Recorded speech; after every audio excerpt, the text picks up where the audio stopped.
Hey there, cats and kitties. I am the Blues Man, Johnny Blues, and with this video, we'll be discussing my thoughts on episode 9 of the anime series, Everything Becomes F, The Perfect Insider. And by the end of this episode, I'm left asking the question, was this episode a mind F or a cluster F? Maybe a little mixture of the two, because I feel like a lot of the aesthetics of this particular plotline in this episode, on display in this episode, was very much an overcomplication. I've talked about in the past that I'm not a mathematician. I've never been adept at high mathematics and all the calculable sums that they're talking about, whether it be the computer programming or the time stamp being manipulated. In this episode, I feel like they're coming at it from an overcomplicated way of describing all of those things. It's like, describing stereo instructions or the programming of a VCR clock and, talking about the sort of percentages and the equations of the movements of, the 90-degree angle that you pick up the device and you place it down on the table and all those things. Just making everything overcomplicated in the description, trying to seem much more, intellectual than the subject matter actually is. There's a pomposity there, and, at least to me, that's my perception on it. There's a pretentiousness to it that I feel is unnecessary. I feel like you can, explain and explore these things without having to overcomplicate and basically fluff up the entire equation, no pun intended.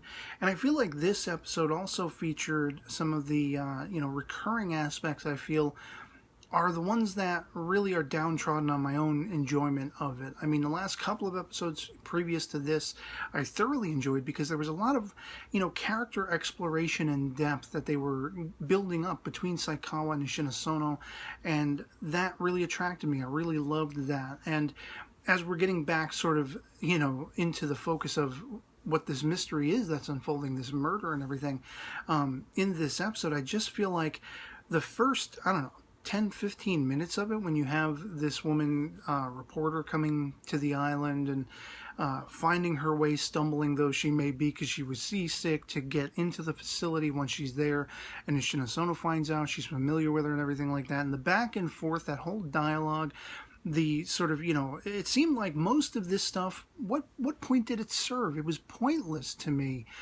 All of this stuff, I mean, if it had something to do with the overarching plot, this overarching mystery, that would have been one thing. If it had something to do conversely to that, which I didn't feel that it did have anything to do with the overarching mystery, but if it had something to do with depth of characterization, building up and, expounding upon the characterization of Nishinosono, since she was the one integral to that scene, more so than what we've gotten previously, building off what we've gotten in the last few episodes, I would have forgiven it. But I was left feeling like, with her sort of leaving the room frustrated and being upset by this revelation that Saikawa sometimes moonlights over at this woman's apartment, when he's visiting Tokyo or whatever it is.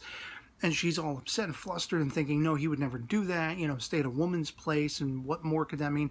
I mean, unless you find sort of Three's Company-esque misdirection and misunderstandings played in that series for comedy and played here for, like, the straight man story, like drama, unless you find that interesting, what purpose did that entire scene serve? There was no depth of character. There was no seeming point that I can, sort of define out of it as to why the hell this scene had to occur. And a lot of the episodes, time and time again, especially in the early portion of the series, we had these scenes where characters were just sitting around talking, nothing was happening, and none of the dialogue was expressing any sort of depth to the characters themselves, to the environment they found themselves in, or adding anything to the overall plot, this overall unfolding mystery. And I feel like that's the case herein as well. I may be proven wrong. This is just my initial reaction to the episode, but I just felt like so much of it was pointless. It was going nowhere. It added nothing and actually kind of bored me. And let's get back to the meat and potatoes of this story.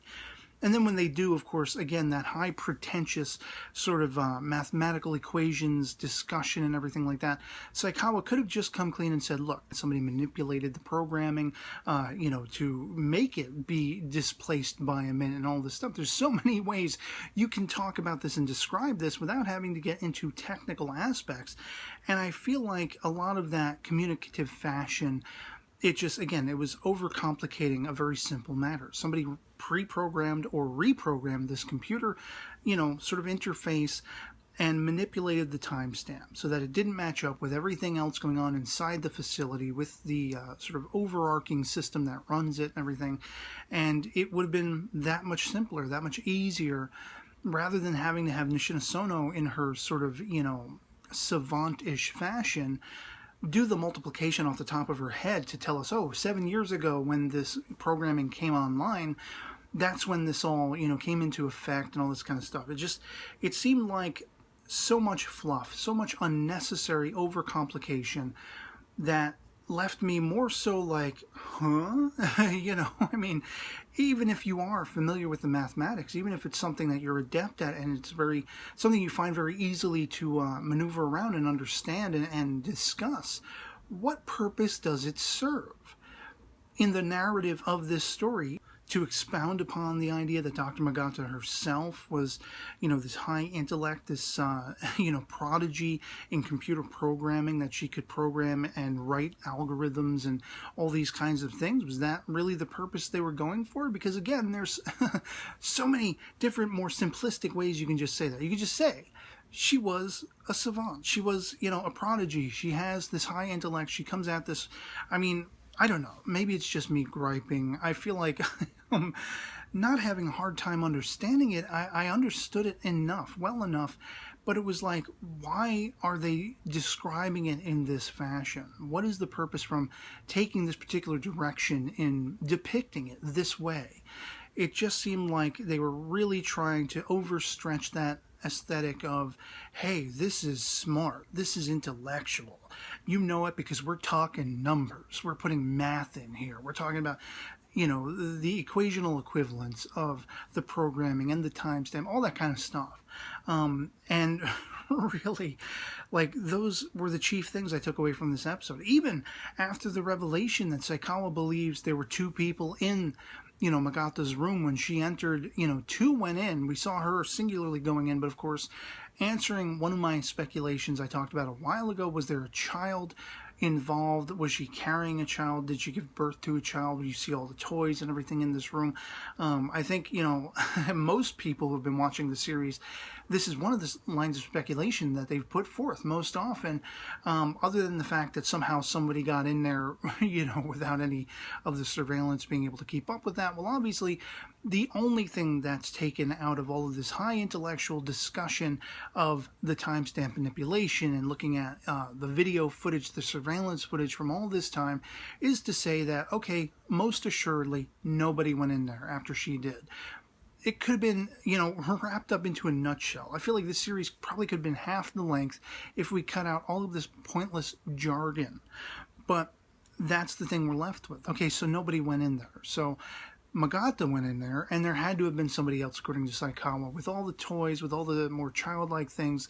Either it was a case of arrested development, which is something I talked about before in a previous video, or there must have been a child. And who is that child? Is this the corpse? Is the corpse the, 15-year-old daughter of Magata, whatever the case may be, and Magata is actually Miki, or, did she change identities, which was another line of speculation. I'm still unclear as to what the hell is going on, except to say that after all of this pointless jargon and all of this fluff, are we left by the end with Nishina Sono's uncle coming to the island to oversee this? You have the detectives on the scene. They actually, the one really good thing about this was they went back on their promise to not reveal the fact that, air quotes, Magata was killed, and completely exposed that to the detectives on the scene. And you still have Saikawa being like the Sherlock Holmes, I'm going to tell you how this all happened, with the detectives kind of being like, okay, let's listen, let's see, hear this guy and see what's going on, because we don't know dick, but by the end, he's, calling up on the computer interface through that, communication thing, that instant messenger thing, or whatever it is, maybe an online phone call, Skype call, something along those lines. We see the name on the screen says Michiru, and then, of course, Saikawa says, hello, Dr. Magata, and the voice, is like, you found me, that kind of thing. And, of course, that's where we leave off. And so it's just like, man, so much of this episode could have been 2 lines of dialogue. That's it. I mean, you could have compressed the revelations, what few there were in this episode, what actually matters to the overarching plot and the characterization, the character building of the dynamics between the Shinosono and Saikawa, which is what really is keeping me attuned. You know, it took them a while to finally focus on that. Now they're focusing away from that again to, you know, very much, you know, primp up this so-called mystery and make it seem smarter than it actually is. I mean, even if you get into the high technological aspects and, you know, the algorithms, the programmings, the mathematical equations about all that stuff, there are simpler ways of defining that. And I just feel like so much of this episode was wasted time. And I shouldn't be feeling that, especially in a show that's about a mystery.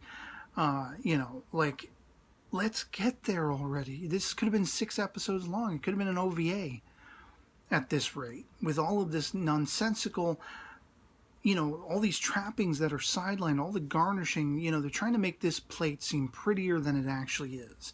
You know, you didn't order a New York strip steak or whatever it is. You got like a little cherubic, you know, round piece of ground beef, and they put all this fluff around it to make you think you got the steak. No, me, I prefer burgers anyway, but whatever. You know what I'm saying? I digress. But so much of this was fluff.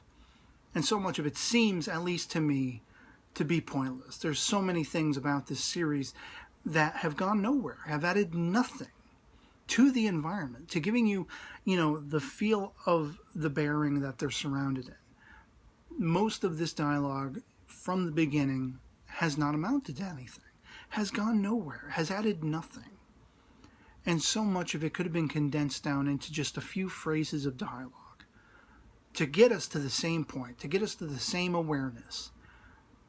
And like Saikawa himself, he's very communicative on sort of a more humanistic level. He doesn't always speak in these high intellectual equivalents. And it's like, why, when they get back to this mystery, do they have to keep communicating about it along those lines? Overcomplicating it, trying to just, you know, keep us in a perpetual state of WTF until finally they reveal whatever it is. And it seems like, at least to me at this point, with all of the speculations that I and fellow viewers have been putting forth, it seems like it's going to be a case of, it's a very simplistic, cut and dry, you know, murder scenario. Murder-suicide scenario, murder scenario, whatever it is, whether it's identity theft, whether it's, you know, manipulation of the scene and everything like that, it seems very much like it's going to be less, you know, sort of complicated than they're making it out to be. It seems like it's going to be much more cut and dry, and a lot of this series, a lot of the way this is written, a lot of the way it's paced, is to just mess with you and keep you flabbergasted until it makes its reveal. So then you're just sighing in relief, like, oh my God, this is ecstasy, because for so long I couldn't follow what was going on, and now it makes sense and everything like that.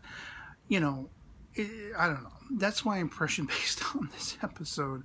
I enjoyed aspects of it, but for the most part, I felt like it was wasted time. I felt like there were 3 beats in the entirety of the episode that mattered at all to the overarching mystery plot. And the rest of it, what was the point of it? I don't know. Explain it to me. If you're following the series, if you're familiar with the source material, which I am not, please post no spoilers, but explain it to me. Explain to me, where does that whole discussion in the first almost half of the episode come into play? Other than to have Nishina Sono once again, you know, sort of backpedaling on her interest in Saikawa and what she thinks of him, what she knows about him, it was like a digression in all the progression that they've made over the last couple of episodes. I felt like these characters were coming closer. That's what I wanted to see. That's what I'm starting to be interested in. And then this was backpedaling. Like, okay, we're going to backpedal from that. Like, very literally. They didn't have to undo what they did in the last couple of episodes, but that was like the impetus. You know, we're going to undo everything, all the progression we made in the last couple of episodes between the dynamics of these 2 characters, and then we're going to focus on something else. We could have just focused on that other thing, the mystery plot. without having to go back on this, without having to have this, you know, Jack and Chrissy, once again, to reference Three's Company, misunderstanding of, you know, oh, Saikawa must be banging this chick and now Nishinosono's all having a fit, you know, which obviously is not the case. So what purpose did it serve? And, yeah, so I mean, this series is one of those things where it's like, when it's good, when it wants to be good, it's really good. But a lot of its really good things are primped up by so much pointlessness and go nowhere stuff, at least to me. That's my personal opinion on it. Objectively speaking, you know, I have no stake in dissing this or, you know, talking derogatorily about it, you know, bashing it in any fashion. I'm really interested in it. I wouldn't still be watching it at this point if I wasn't. I don't understand where they're coming from in trying to put forth this idea that all these mathematical equations are actually factoring in, and you can't just talk about it on a much more down-to-earth fashion. To put forth this idea that this is a cut and dry, you know, murder scenario. One point I will say, when, you know, Saikawa finds Nishinosono up on the roof after that whole stupid affair at the start of the episode with that miscommunication, and, you know, Nishinosono's being upset that, oh, he's going and staying at this woman's apartment. When he finally tracks her down on the roof and they're having this discussion about having figured out who the killer is and pieced it together and everything, I was like, Saikawa, you know, he says something about wanting to stay here. This is why he wants to stay here, to spend time with the killer, or you know, they were talking about the daughter, that she probably had a child and it was a daughter, and that's why he wants to stay here, to hang around, to be around that person or whatever it is. And I was like, is this answering the speculation that Nishinosono is Magata Shiki's daughter? Like, that was the one thing that got me excited. I was like, whoa, are they really going that direction? Like, maybe the idea of her parents having been killed, maybe these were adoptive parents, and the whole time, you know, the reason why there is some sort of through line in the, you know, being relatable between Saikawa, Nishinosono, and Dr. Magata Shiki. I mean, there was a point where in the interviews that, you know, were conducted, the questioning back and forth between Nishinosono and Magata, she was asking, you know, why are you interested in this guy? Are you interested in him? How are you interested in him? How'd you meet? Talking about Saikawa. Were you alone when your parents, air quotes, died and everything? And, you know, Nishinosono realizes she was with Saikawa. I equated that to being akin to, you know, a mother and daughter sitting at the dining room table in the morning, so, you know, or after school even, talking about, oh, so you met a boy, you like the boy, you know, how'd you meet him, what do you like about him, that kind of thing. And if that turns out to be the case, it's like, okay, well, that's cool. But again, why all the pointless jargon building up to it? Just put it out there at face value. Let us be excited about that with all this needless stuff on the sides, all this garnish. Yeah, I mean, that's pretty much where I'm left by the end of this episode and thinking of the series as a whole thus far. I'd love to hear from you guys in the comments below if you've seen this episode, if you're, you know, having the same kind of issues I'm having with it, if you feel like a lot of this stuff is primped up, overcomplicated, oversaturated stuff to really make this series seem smarter than it actually is. Or do you, you know, are you expressively enjoying it? I mean, anything goes in the comments below. Love having the conversation with you guys, even if our POVs happen to disagree. And, you know, in this particular case, I'm not hating the series. There are aspects I do love about it. I'm kind of on the fence where it's like, you know, half and half. There are things I really love, and there are things that just like are mind-bogglingly frustrating for me. And as I say, anything goes. Whether you love it, whether you hate it, let me know what your perspective on it is. And yeah, that'll be pretty much it for me on this. Hope this video finds you well, and I'll catch you later. Peace.